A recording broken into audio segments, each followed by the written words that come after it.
Assalamualaikum warahmatullahi wabarakatuh. Pada kesempatan kali ini, saya akan melanjutkan pemaparan materi bagian 6, yaitu masih penerapan sistem persamaan linier, tapi pada fokus kita hari ini adalah terkait dengan pengaruh pajak dan pengaruh subsidi terhadap kesejahteraan. Kemarin kita telah membahas mengenai keseimbangan pasar dua macam produk, tapi belum memasukkan faktor pajak dan subsidi. Kali ini kita akan membahas keseimbangan pasar ketika dipengaruhi oleh pajak dan dipengaruhi oleh subsidi. Pajak dan subsidi ini merupakan sesuatu yang saling berlawanan. Kalau pajak membuat harga barang menjadi lebih mahal, sementara adanya subsidi membuat harga barang menjadi lebih murah. Nah, kita langsung bahas saja. Yang pertama adalah pengaruh pajak terhadap kesejahteraan. Kenapa pajak itu bisa memberikan pengaruh terhadap kesejahteraan? Seperti yang saya jelaskan tadi, bahwa dengan adanya pajak, suatu barang A misalkan, harganya adalah 10.000.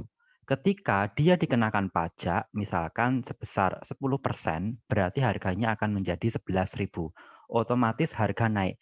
Jika harga naik, seperti dengan hukum permintaan, maka jumlah barang yang diminta itu pasti akan turun.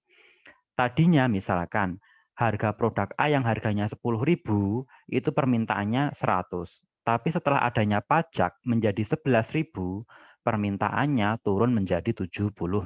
Nah, inilah yang disebut dengan pengaruh pajak terhadap kesejahteraan. Pajak ini mungkin kalian sudah familiar dengan yang namanya pajak. Pajak itu adalah sesuatu yang dipungut oleh pemerintah yang sifatnya memaksa. Bisa dibayarkan secara langsung ataupun secara tidak langsung. Jika kalian misalkan makan di restoran ataupun membeli barang di supermarket, biasanya telah dikenakan pajak. Nah, untuk fungsi dari permintaan, misal suatu barang memiliki fungsi permintaan PD, F sama dengan H, sama dengan FH, fungsi penawaran sebelum dilakukannya pajak per unit adalah PS sama dengan FH. Setelah dikenakan pajak, maka fungsi penawarannya menjadi PST. T di sini adalah tax, untuk tax, sama dengan FH plus T. Plus T artinya ada penambahan pajak. Maka jumlah dan harga keseimbangan pasar yang terjadi setelah adanya pajak adalah ET sama dengan Hi, P, equilibrium. Kalau kemarin keseimbangan dua macam produk, equilibriumnya Hi, P.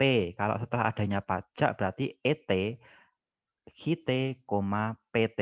Persamaannya adalah PD sama dengan FH dan PST sama dengan FH plus T. Ini setelah adanya pajak.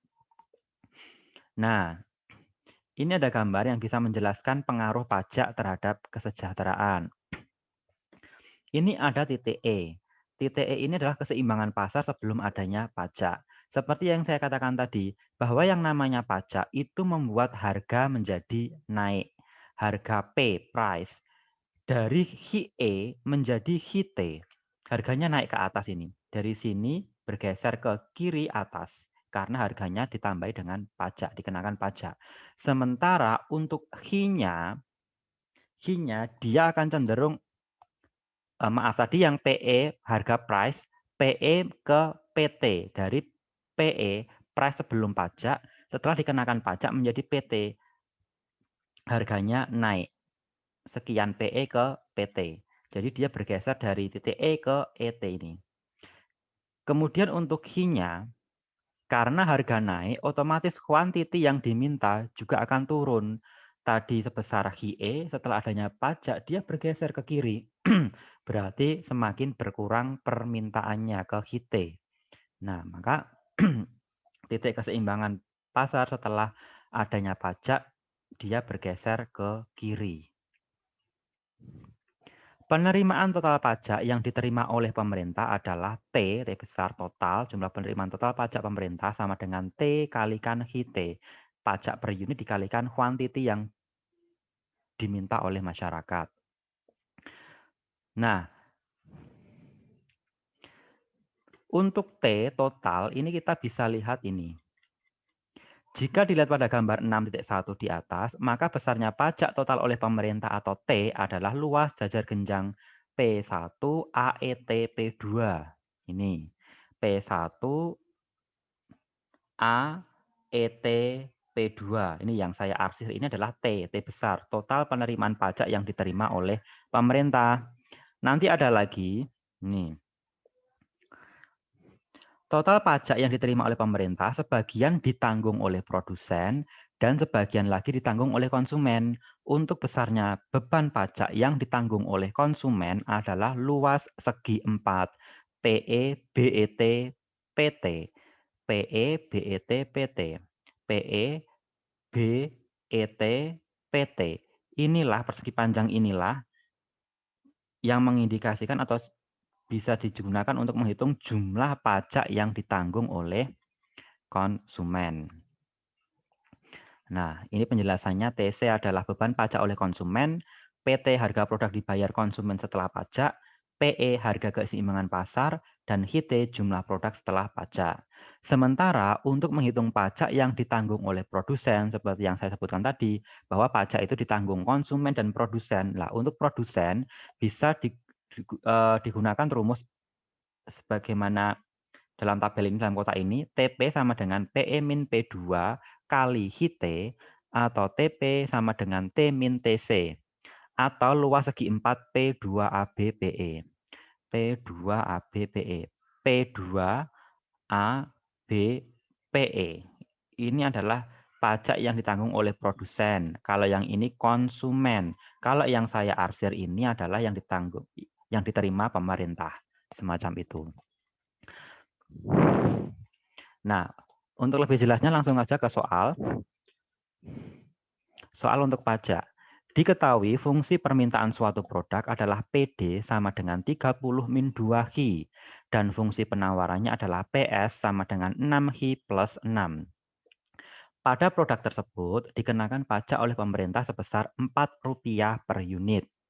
Maka hitunglah berapa harga dan jumlah keseimbangan pasar sebelum pajak, harga dan jumlah keseimbangan pasar setelah pajak, permintaan total penerimaan total pajak oleh pemerintah, besar pajak yang ditanggung oleh konsumen, besar pajak yang ditanggung oleh produsen, dan gambarlah keseimbangan pasar sebelum dan sesudah adanya pajak. Oke, kita jawab dulu yang A, yaitu keseimbangan pasar sebelum pajak. Ini mudah, ini karena keseimbangan pasar sebelum pajak sama seperti bab sebelumnya. Gunakan syarat keseimbangan pasar untuk mencari jumlah dan harga keseimbangan pasar. PD, yang diketahui adalah PD ya, PD dan PS. PD sama dengan PS. 30 masukkan saja, 30 min 2Hi sama dengan 6Hi plus 6. Tinggal dilakukan operasional perhitungan saja, ketemu nilai Hi sama dengan 3. Hi sebelum pajak jumlahnya 3. Substitusikan nilai Hi sama dengan 3 ke salah satu persamaan untuk mencari nilai P. Misal saya masukkan ke persamaan PD, yaitu 30 min 2Hi.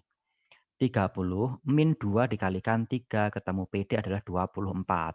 Jadi keseimbangan pasar sebelum pajak atau E adalah 3,24. Ini untuk jawaban A. Selanjutnya adalah keseimbangan pasar setelah dikenakan pajak. Fungsi penawaran sebelum pajak atau PS sama dengan 6Hi plus 6. Penawaran setelah pajak, ingat tadi rumusnya adalah PST sama dengan FHI plus T. Kita tuliskan 6Hi plus 6, T-nya tadi adalah Rp4.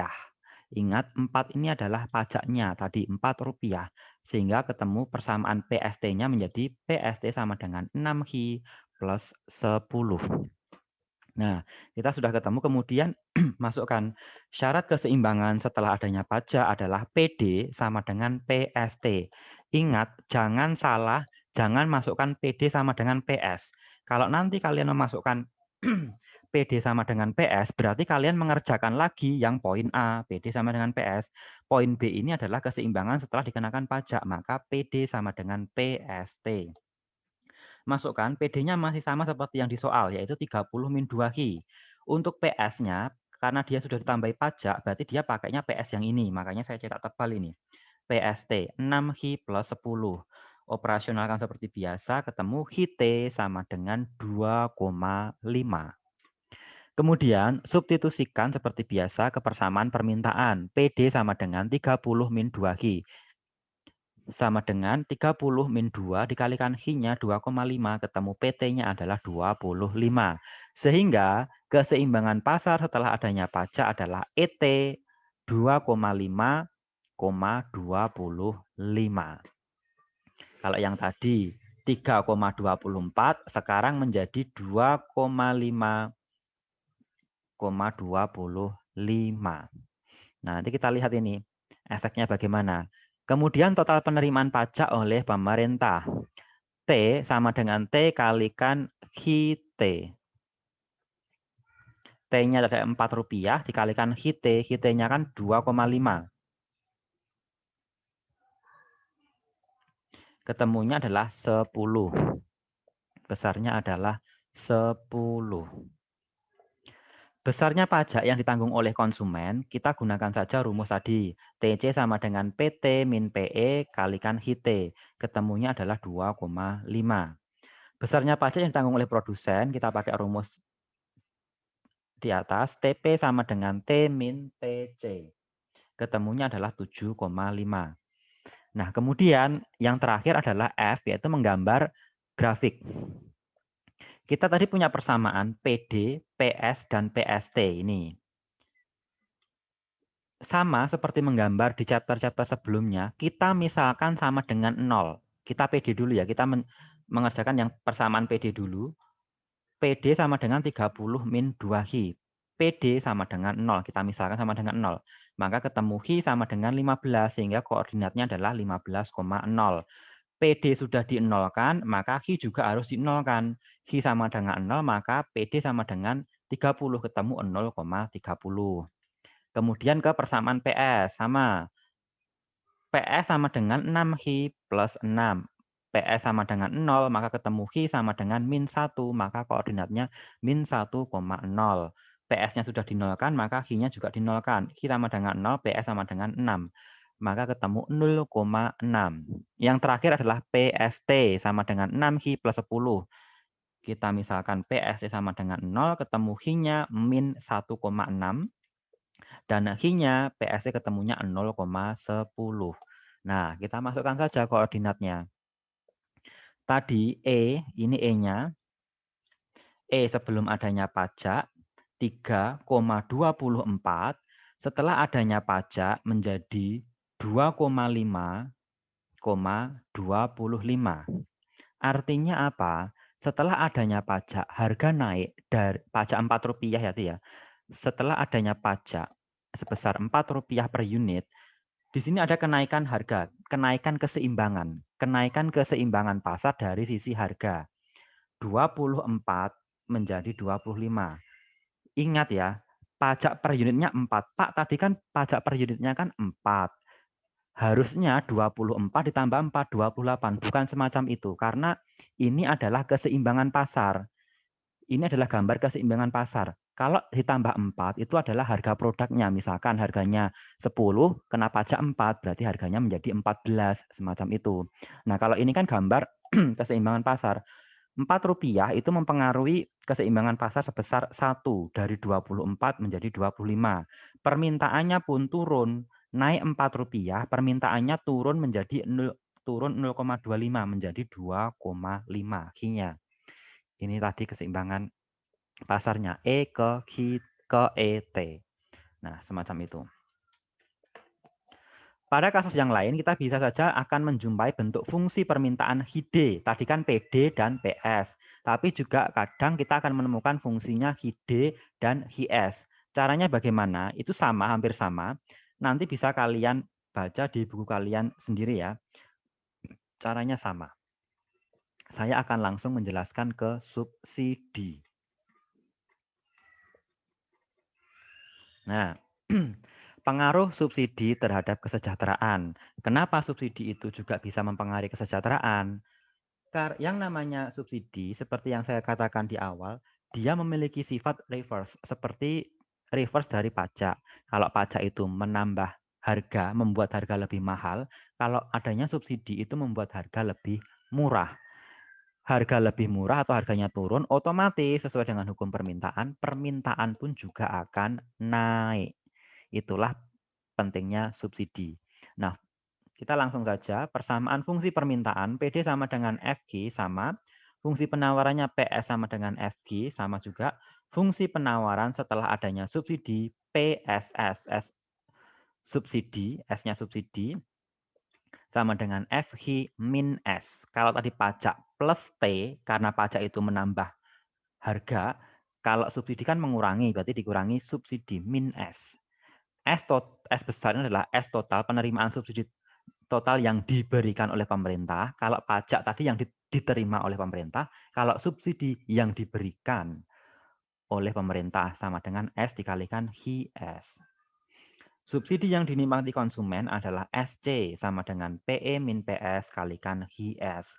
SC adalah subsidi yang dinikmati konsumen, PE adalah harga keseimbangan pasar, PS adalah harga produk setelah subsidi, HIS adalah jumlah produk setelah subsidi. Subsidi yang dinikmati produsen adalah SP sama dengan S min SC atau SP sama dengan PE min PR kalikan HIT, di mana SP adalah subsidi yang dinikmati produsen dan PR adalah harga produk setelah subsidi. Untuk lebih jelasnya, kita langsung saja ke contoh. Diketahui fungsi permintaan produk adalah PD sama dengan 20 min 2HI, dan fungsi penawarannya adalah PS sama dengan HI plus 2. Apabila pemerintah memberikan subsidi sebesar Rp1 per unit, carilah A. Harga dan jumlah keseimbangan sebelum adanya subsidi. B. Harga dan jumlah keseimbangan setelah adanya subsidi. C. Besarnya subsidi total yang diberikan oleh pemerintah. D. Besarnya subsidi yang dinikmati konsumen. E. Besarnya subsidi yang dinikmati produsen. Dan F. Gambarlah grafiknya. Meskipun ini subsidi, beda dengan pajak, tapi cara pengerjaannya step by step-nya sama saja. Sama saja. Kita langsung ke penyelesaian A. Kita ingin mencari harga keseimbangan pasar sebelum adanya subsidi. Sama saja, syarat keseimbangan pasar adalah PD sama dengan PS. Masukkan saja PD adalah 20 min 2HI, PS-nya adalah HI plus 2. Operasionalkan perhitungan, ketemu HI sama dengan 6. Kemudian substitusikan HI sama dengan ke dalam persamaan permintaan. Boleh permintaan, boleh penawaran. Bebas, saya masukkan ke permintaan. PD sama dengan 20 min 2HI. Ketemunya PD adalah 8. Jadi jumlah keseimbangan dan harga sebelum subsidi adalah E sama dengan 6,8. Caranya sama kan seperti dengan yang pajak tadi. Yang B, fungsi penawaran sebelum subsidi. Kita ingin mencari yang poin B, itu adalah harga dan jumlah keseimbangan setelah adanya subsidi. Kita ketahui bahwa fungsi penawaran sebelum subsidi adalah PS sama dengan HI plus 2. Fungsi penawaran setelah subsidi formulanya adalah PSS sama dengan FHI min S. Kita masukkan saja, FHI-nya kan HI plus 2 ini. Min S subsidinya adalah Rp1 per unit tadi. Jadi PS sama dengan HI plus 1. Masukkan saja langsung seperti pajak tadi, PD sama dengan PSS. 20 min 2HI sama dengan HI plus 1. Operasionalkan ketemu HIS sama dengan 6,3. Substitusikan nilai HI sama dengan 6,3 ke dalam persamaan permintaan. PD sama dengan 20 min 2HI, HI-nya digantikan 6,3, ketemunya adalah 12,6. Sehingga PS-nya adalah 7,4. Maka keseimbangan jumlah dan harga setelah adanya subsidi atau ES sama dengan 6,3, 7,4. Sangat mudah, caranya sama seperti pajak tadi. Yang C selanjutnya adalah besarnya total subsidi yang diberikan pemerintah. Masukkan saja ke dalam rumus. S sama dengan S kalikan HIS, 1 dikalikan 6,3. Ketemunya adalah 6,3. Subsidi yang dinikmati konsumen, SC sama dengan PE min PS dikalikan HIS. Ketemu SC sama dengan 3,78. Kemudian yang E, subsidi yang dinikmati produsen sama dengan SP sama dengan S min SC. 6,3 dikurangi 3,78. Ketemunya adalah 2,52. Sangat mudah.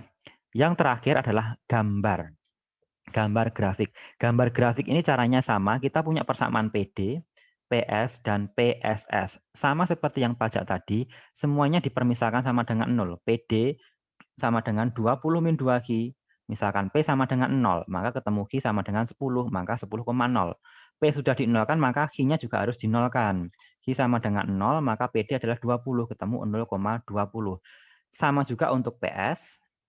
Untuk PS ini caranya sama, dan juga untuk PSS. Semuanya dipermisalkan sama dengan 0. Nah, inilah gambarnya. Di sini akan terlihat E tadi sebelum adanya subsidi, harganya 6, kuantitinya 6, harganya 8. Harganya 8, permintaannya 6. Setelah adanya subsidi sebesar Rp1, harganya turun. Harga untuk keseimbangan pasar loh ya, bukan harga produknya. Kalau harga produknya turun, kalau 1 ya 8 min 1 adalah 7. Kalau di sini adalah harga keseimbangan pasarnya. 8 menjadi 7,4, harganya turun. Kemudian kuantitinya naik karena harga menjadi semakin murah, kuantitinya semakin meningkat, yaitu menjadi 6,3. Makanya titik E-nya bergeser ke bawah. Sebenarnya bergeser ke kanan karena dia semakin bertambah untuk kuantitinya. Nah, jadi dari sini sangat jelas. Lah, ini nanti bisa menjadi indikasi kalau misalkan kalian menggambar, kalau hasilnya betul, berarti ya seperti ini kalau subsidi. Dia pasti di logika dari penampilan gambar ini sudah kita bisa menangkap informasi. Oh, harga sebelum subsidi 8, setelah ada subsidi menjadi 7,6. Berarti otomatis logis. Oh, harga sebelum subsidi 6.